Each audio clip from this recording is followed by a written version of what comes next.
Boa tarde, alegria muito grande estar de volta, André. Obrigado por haver renovado o convite. E o tema, eu brincava com o André, escolhe o tema, eu fiz, não, escolhe você. A gente ficava... E esse é um tema fundamental, das nossas existências.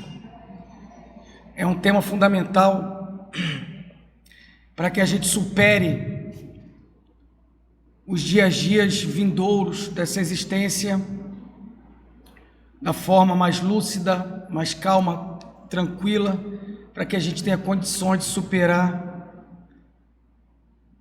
tudo que há de por vir nas nossas existências. Vamos tentar imaginar. Vou começar a nossa conversa com uma história que nos é contada a partir da Índia. 2.500 anos atrás, no interior da Índia, uma mulher tem finalmente aquele momento maior de sua vida, quando ela dá à luz o seu tão aguardado filho. Aquela mãe acalentava a chegada daquele bebê, uma jovem mãe do interior da Índia, uma mulher de fibra, trabalhadora, honrada, e que ao final da gestação finalmente recebe em seu seio, em seu regaço, aquela criança tão grandemente aguardada e desejada. No entanto, dado a época, as características do local, aquela criança, por alguma razão, não dá aquele choro inicial, aquele choro que na verdade é a grande alegria das nossas vidas, quando te vê nosso bebê chorando ao nascer, e aquela criança nasce calada, e aquela mulher é tomada por um desespero muito grande, e ela logo um parto natural, ela toma a criança no braço, olha para aquela criança natimorta, mas não acredita que aquilo esteja acontecendo com ela. Ela simplesmente não aceita o destino, não aceita aquela fatalidade, e ela logo depois sai andando com aquela criança no seu braço, sem vida, sai em busca pelo interior da Índia, em busca da recuperação do seu filho amado. E vai andando, batendo nas casas, nos vilarejos, perguntando quem poderia salvar aquela criança. Ao final de uma longa jornada, caminhando, chega em um determinado local que alguém diz: Senhora, logo acima, naquele bosque, mora um homem.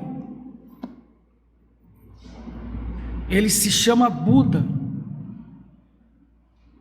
Ele, com certeza, dará alguma resposta, fará alguma coisa pela senhora e, com certeza, ele irá resolver o seu problema. E ela então sobe a colina e vai encontrar então o que a gente conhece como o Buda histórico, o Siddhartha Gautama, em suas reflexões, recolhido aquelas regiões mais tranquilas, mais calmas, em oração e meditação, e ela vai buscar aquele homem e mostra-lhe a criança e diz: por favor, traga à vida o meu filho. Estou sofrendo muito, não posso aceitar isso, ele tem que viver. Buda olha para ela e diz: eu vou resolver o seu problema. Vou resolver seu problema. Aí ela fica já, uma esperança surge para ela, ela já se ilumina o semblante, e ele diz: vá no vilarejo que tem aqui próximo, vá batendo em todas as residências e traga uma semente de mostarda de cada lugar, de cada casa que você bater.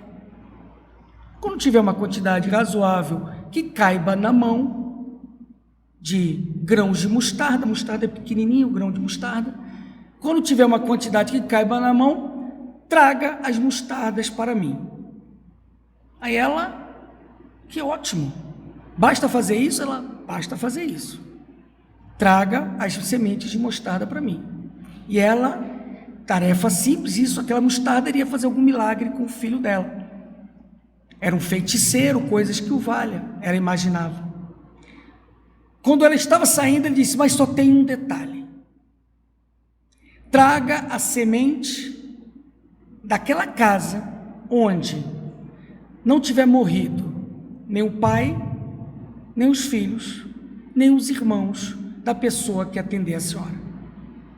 E ela, mesmo assim, não se esqueça, só um detalhezinho, não vale trazer a mostarda se tiver acontecido algo com algum parente da pessoa que lá mora. E ela sai esperançosa em direção ao vilarejo e bate na primeira casa. Ao que abre uma senhora, uma mulher já idosa, e ela: a senhora tem um grão de mostarda? Isso não é um hábito muito brasileiro, ter grão de mostarda dentro de casa, né? A gente tem a mostarda para botar no ketchup, mas na Índia é muito comum se ter os grãos de mostarda na sua casa. Aí a senhora foi e pegou o grão de mostarda e deu para a mulher. Quando aquela mãe estava saindo, ela se lembrou daquela condição que o Buda havia lhe dito. Ela disse: mas só uma coisa, antes de levar esse grão de mostarda, a senhora perdeu alguém recentemente? Um filho, um pai, um parente? Ela: minha filha, perdi. Meu filho mais novo sofreu um acidente semana passada. Foi capinar, foi trabalhar e uma cobra o picou e ele morreu semana passada. E eu estou tão triste, tão desconsolada, fez esse comentário com ela. Aí a mulher pegou aquele grão e disse: não, esse grão não funciona, porque não vou conseguir, não vai atender ao pedido do mestre, do Buda. Vou para outra casa. Na outra casa, ela bate e um jovem vem atendê-la. Você tem um grão de mostarda? Tem um grão de mostarda. Foi dentro de casa, pegou um grão de mostarda. Antes de sair, ela perguntou: você perdeu alguém recentemente? Alguma pessoa querida? Ela: o rapaz, perdi meu avô querido. Meu avô querido já estava em tenra idade avançada, uma pessoa maravilhosa, um grande líder da nossa família, faleceu há um tempo atrás. Novamente, aquele grão de mostarda não seria útil. E ela foi para outra casa. E ela foi para outra casa. E ela foi para outra casa. Em nenhuma casa o grão de mostarda iria servir. Então ela, já cansada, isso sempre com a criança no seu braço, quando ela vai voltar para falar com o Buda, ela se dá conta de que aquilo não era um privilégio dela. A perda do seu filho amado nada mais era do que algo que acontecia com todos. Ela não tinha sido escolhida pelos deuses hindus, por Brahma, para sofrer de forma especial a perda daquela criança. Porque ao visitar cada lar, ela identificou vários outros tipos de dores muito parecidos com ela. Então, finalmente, ela olhou para a criança, entendeu a situação, aceitou e pôde dignamente enterrar seu filho e assim continuar sua vida. Essa história ela é utilizada muito na cultura budista para mostrar o primeiro princípio das 4 verdades do budismo, que diz, a primeira grande verdade do budismo diz que toda vida há sofrimento. Em toda vida há sofrimento. Essa é a primeira grande verdade ensinada por Buda. E ele utiliza essa mensagem, essa história, que é muito pedagógica, para entender que não há privilegiados. Não há ninguém que não passe por situações dolorosas, por aflições, por situações difíceis.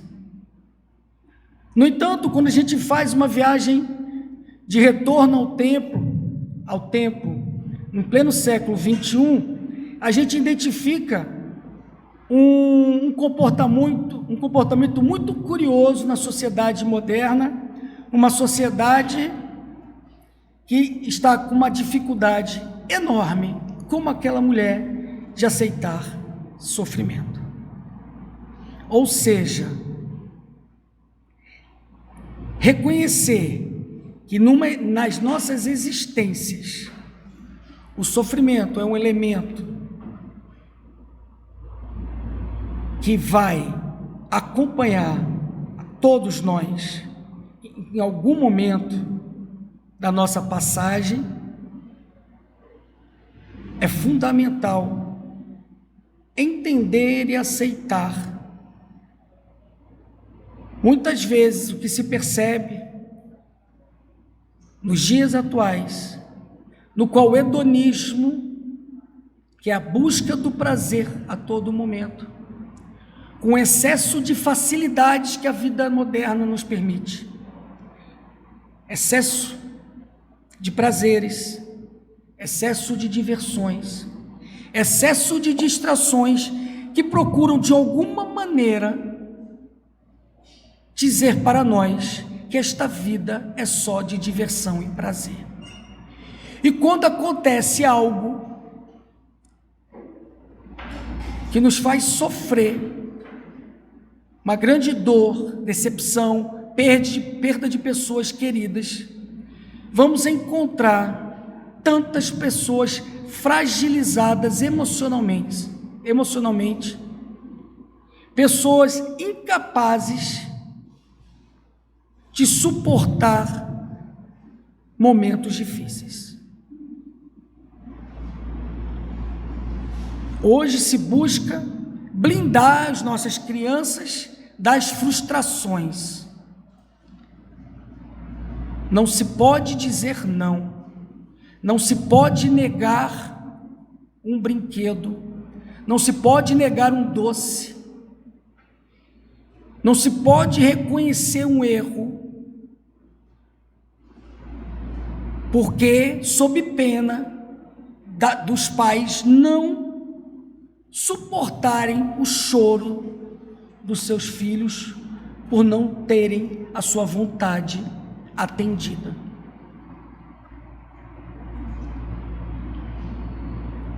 E a gente encontra no nosso Evangelho segundo o Espiritismo o seu capítulo mais longo de todos, que é o capítulo 5.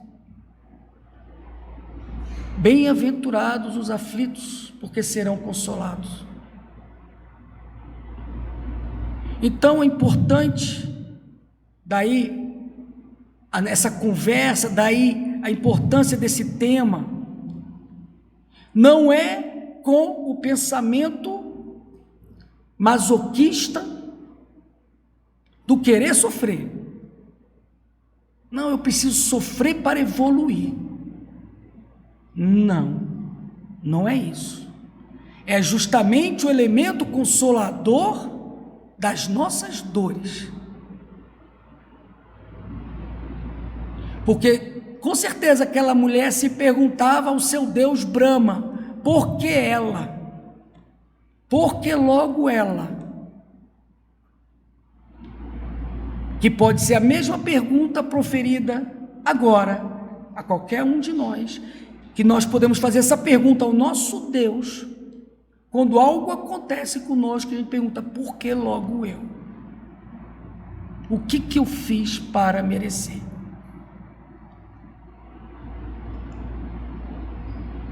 E a justiça das aflições é justamente essa conversa, esse capítulo, ele vai dizer que, no final, a aflição é justa. A justiça das aflições vai nos conduzir ao final a entender e, de alguma forma, absorver em nossos corações o entendimento de que aquela aflição, ela é justa. Nós temos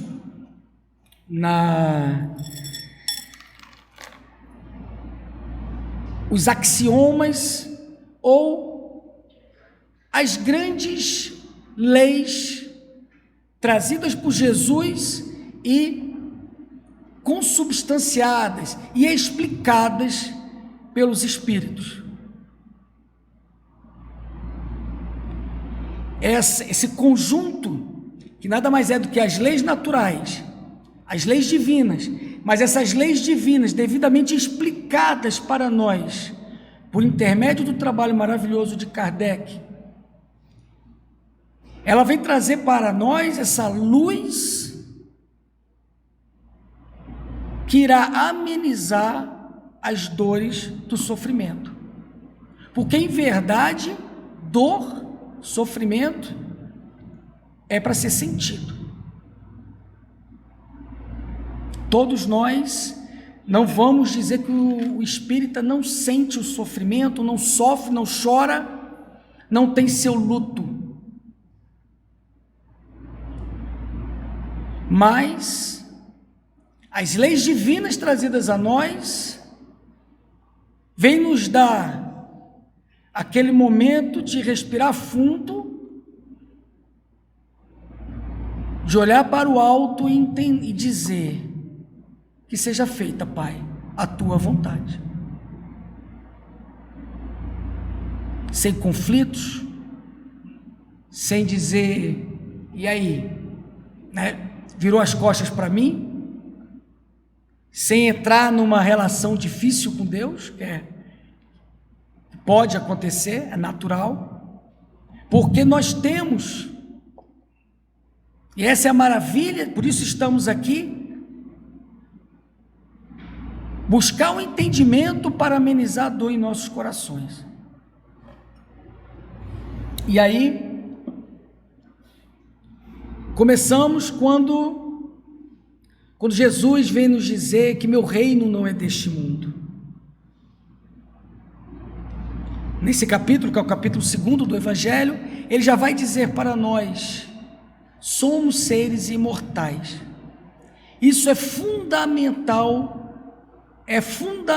para entendermos isso que nós estamos falando sobre os sofrimentos e as aflições.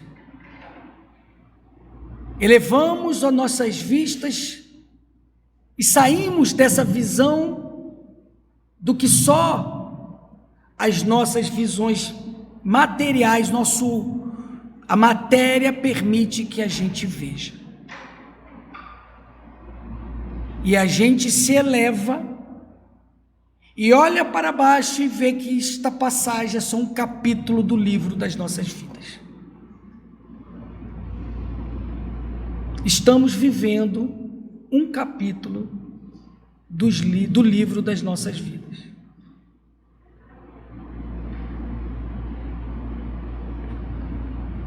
E cada capítulo é um retorno ao mundo que mais se adapta a seu estado evolutivo.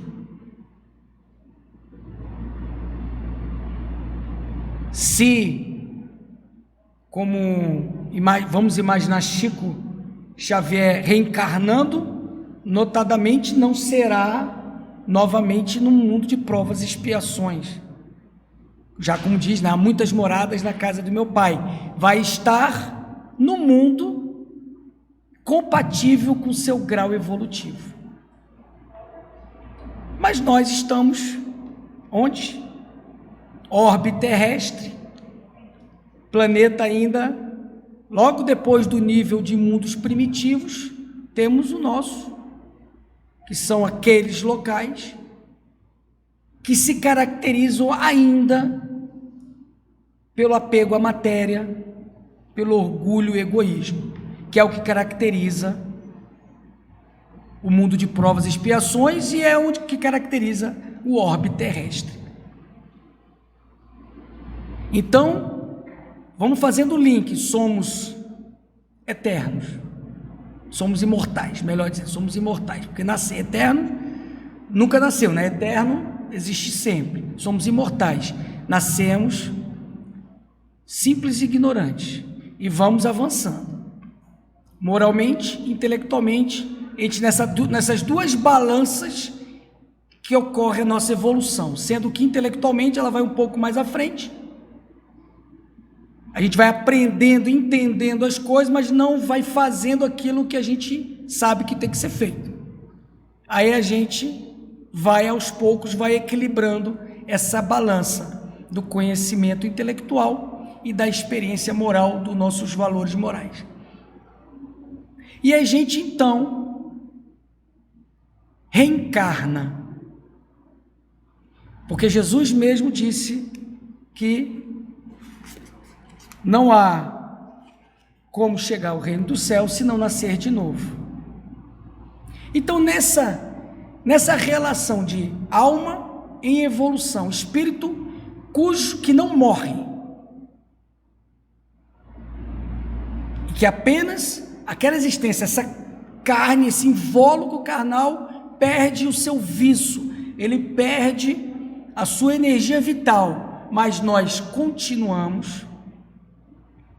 E a oportunidade de vir novamente recuperar erros do passado ou realizar provas evolutivas por intermédio de novas reencarnações.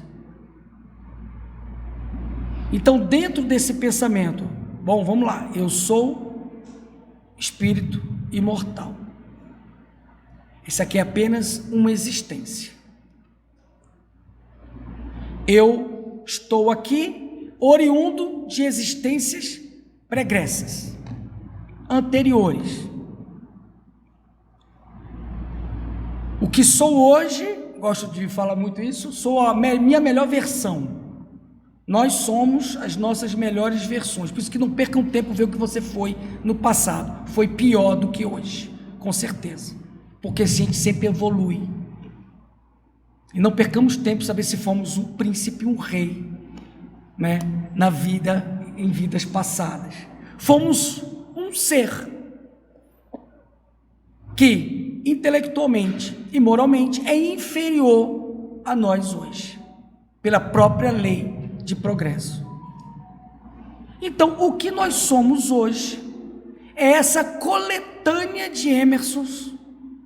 Vamos chamar assim, se eu fui Emerson nas outras vidas, claro que eu não fui, mas vamos dizer assim, se eu fui esses diversos Emersons, e eu hoje carrego em mim, perispiritualmente, em conhecimento, em entendimento, estou agora colocado numa situação necessária ao meu projeto evolutivo. Leia-se a minha história para a história de vida de cada um. E há um axioma belíssimo que diz que não há efeito sem causa. Nada acontece por acaso. Não existe acaso. Não existe acaso. Porque tudo que acontece tem um efeito gerador. não é geração espontânea, não acontece assim. Aquele efeito tem uma causa. Isso é uma regra, uma lei, faz parte também dessas leis maravilhosas, essas leis divinas. Portanto, uma doença fatal. A desencarnação, por exemplo, dessa criança nessa historinha, vivendo no coração da mãe aqueles momentos difíceis, tem um efeito necessário para o crescimento evolutivo daquela mãe, daquela mulher.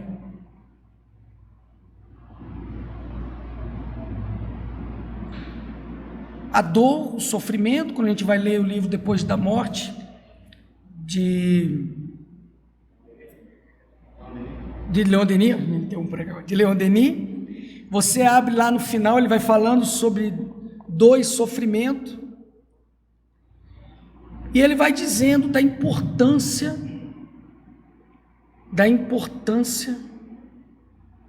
pedagógica para nós dos sofrimentos, das dores pelas quais a gente passa. É impressionante, chega o momento de dizer que não há como crescer sem passar pela dor. Mas isso é muito próprio da condição atual pelas quais nós vivemos. No entanto, Kardec, maravilhosamente, ele vai dizer, olha só, mas existem duas causas das aflições. A mais comum, para a gente não ficar botando culpa sempre no Emerson da outra encarnação, mas ele diz assim, maioria dos problemas pelas quais nós passamos são oriundas da atual encarnação. As causas são atuais. É o nosso comportamento de hoje que provoca efeitos nocivos contra nós. Atuais. A maioria, a grande parte do que passamos decorre da nossa própria invigilância, como você falou no início. Você falou em vigilância e oração. Então, quando a gente é invigilante, a matemática e a justiça se faz valer. E ela se faz valer porque Deus, precisamos entender isso, Deus é infinitamente misericordioso, mas a gente não tem que só contar com Deus nos perdoando a todo tempo. Faço uma besteira, não, Deus perdoa, porque Ele é infinitamente misericordioso, né? Então Deus é misericordioso, eu erro aqui, peço perdão, Ele me perdoa, semana que vem, aí eu venho, tomo passe, venho na palestra, aí eu repito o erro. Não, Deus é infinitamente misericordioso, mas não se esqueçam de uma coisa, Ele é misericordioso e justo. Então essa justiça é o que nós estamos falando agora. Que as aflições são justas, porque dentro do que a gente verificou, a nossa imortalidade, o nosso estado atual evolutivo, a condição moral que viceja sobre nós, o apego à matéria nos conduz a essa invigilância e, naturalmente, conduz a dores, aflições. É quando eu cobiço o emprego do outro, é quando eu puxo o tapete e quero, engano, traio. Quando eu só penso em mim, eu roubo, eu me aproprio de um bem que não é meu. Então, essas invigilâncias, esses gestos, esses atos, esses pensamentos vão gerar um dia ou outro, vão causar um efeito. Vão causar um efeito. Então, qual é a recomendação para nós dessa proposta? Para as nossas aflições, há uma palavra que ela precisa ser muito bem entendida por todos nós, que é a resignação. Resignação é a aceitação do coração para tudo o que ocorre conosco.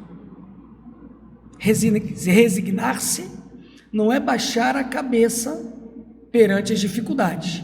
Não quer dizer que eu não vou enfrentar, se eu tiver que enfrentar um tratamento, se eu for diagnosticado com uma doença, se eu não vou enfrentar o tratamento. Resignar-se não é dizer, agora vou abandonar e não vou deixar de lutar pela minha vida, mesmo porque existe uma lei que nós podemos esquecer, que é a lei de conservação. Resignar-se é o coração aceitar aquilo e encher-se de fé e de esperança, porque nós estamos vivendo aquele momento fundamental para o nosso crescimento evolutivo. Isso merece muita reflexão, porque eu vou dizer para vocês de cátedra, eu vou falar para vocês porque às vezes falando parece que não, né? É muito fácil ele estar falando isso e tal, é muito fácil. Então, em 2018, eu fui diagnosticado com câncer. Nesse momento, você chama Deus para ter uma conversa. Eu tive algumas conversas sérias com ele. Aí, aquilo que eu conversei antes com vocês. O que eu fiz? Né? Logo eu.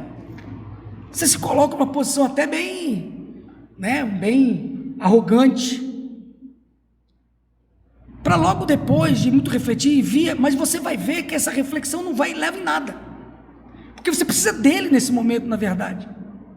Você precisa de Deus, na verdade. Você não adianta você se separar dele, você precisa dele, porque você passa por momentos tão difíceis que você não tem forças, e a força só vem dele. E depois eu pensei e refleti direito, fiz, ao invés de perguntar por quê, eu falei, mas por que não eu? O que eu tenho de diferente dos outros para não passar por isso? Essa é a primeira coisa. Resignação é mais ou menos nessa conversa você sair, respirar fundo, tá bom, vamos em frente. O que eu preciso fazer para ficar bom? O que eu preciso fazer? O segundo ponto, não adianta para nós espíritas, ao vermos alguém passando por uma dificuldade dessa, não adianta a gente chegar para elas e fazer uma palestra sobre justiça das aflições. Não adianta quando alguém está passando por uma grande dor, uma grande dificuldade, uma perda de uma pessoa querida, uma tragédia familiar, algo semelhante, não adianta naquele momento você fazer essa palestra para ele. Não, veja bem, isso é pedagógico, a dor é pedagógica, o que você está passando vai ser para a sua evolução. Não adianta, nem recomendo. Este momento é o momento onde o que você tem que fazer é dizer, estou aqui do seu lado. E aí a gente se recorda de Chico, quando as mães, né, tem uma história famosa, né, que a mãe veio e Chico psicografava as cartas, das famosas cartas para as mães, né, as mães vinham, os filhos haviam desencarnado, ele escrevia cartas. Uma mãe veio pelo corredor, ele se aproximou, ela: Chico, meu filho morreu, começou a chorar. E Chico abraçou ele, abraçou ela, e chorou, chorou, chorou. Ao final ela disse: nunca me senti tão consolada. Nunca me senti tão consolada. Então, nesses momentos, nós espíritas podemos encontrar algo, aquela luz que eu falei lá no início da palestra, aquilo que aquela mulher com aquele filho não tinha, mas depois ela se deu conta, de que aquele momento doloroso é um momento que está acontecendo com ela e que ela deve passar e que nós devemos passar. Não há atalhos. Não há atalhos. E nós não sabemos das coisas. Nós não sabemos por que eu tinha que ter um câncer de intestino. Por quê? Porque eu fico imaginando no plano reencarnatório, você combina, olha, me bota, deve ter sido alguma coisa assim. Mas o que nos cabe é essa aceitação do coração. Nós espíritas, a gente tende a entender mais ou menos e dizer que aquilo ali, o que está acontecendo com você, faz parte esse degrauzinho a mais da escada que está nos levando ao reino de Deus, ao reino que Jesus está lá nos aguardando, que é a nossa evolução. Então, esse entendimento é fundamental para nós espíritas, e isso nos diferencia, porque nos enche de fé e esperança no porvir. Nos enche de esperança e fé no porvir. No entanto, sabemos que essas coisas vão ser experienciadas em nossa vida, e que a gente encontre, isso é o que eu desejo a todos, que a gente encontre fortaleza dentro de nós para superar as dificuldades, e a gente não recorra a outros artifícios no meio da dor que a gente tanto vê, por intermédio das drogas, do álcool, de vícios de qualquer natureza, ou até mesmo do abandono desse corpo físico. E a nós cabe sempre cuidar das nossas atitudes, dos nossos pensamentos. A essa pessoa que está sofrendo, que a gente conhece, uma oração para aquele espírito recém-desencarnado, uma oração para aquela família em dor, para que aquela família supere da melhor forma aquele momento, porque aquilo é para cada um, é o remédio, como Leon Denis nos diz, é o remédio necessário, amargo, que devemos tomar. Claro que ao final, já estamos chegando ao final, eu não venho aqui mais uma vez em tom de tornar a dor e o sofrimento algo assim, vamos agora em busca de dor e sofrimento, não é isso, muito pelo contrário, é passar aos irmãos aqui, que lembre-se, que Jesus nos disse: vinde a mim vós, que andais aflitos e sobrecarregados, que eu vos aliviarei. A nossa proposta espírita, a gente dá todo esse entendimento, esse arcabouço intelectual, imortalidade da alma, reencarnações, lei de causa e efeito, mas tudo se encerra nisso, que busquemos em Jesus, nosso guia e modelo das nossas vidas, o amparo necessário, a fortaleza necessária, que Ele vai nos aliviar. Que Ele vai nos aliviar. Porque a gente entende, e Ele sabe que quando a gente entende que aquela aflição que está acontecendo conosco, ela é justa. E estamos em paz, porque a justiça está sendo feita. Tá certo, meus amigos? Então, eu agradeço, Guilherme, André, a todos a oportunidade. É um tema que merece um seminário, né, de uma semana, falar sobre aflições. As abordagens são inúmeras, mas que a gente saia daqui com os corações fortalecidos para superar o que venha para nós, do que já aconteceu, do que está acontecendo e o que há de acontecer, mas que tudo sempre é para o nosso bem. Tá certo? Obrigado, eu agradeço muito. Fiquem em paz. Obrigado novamente, André.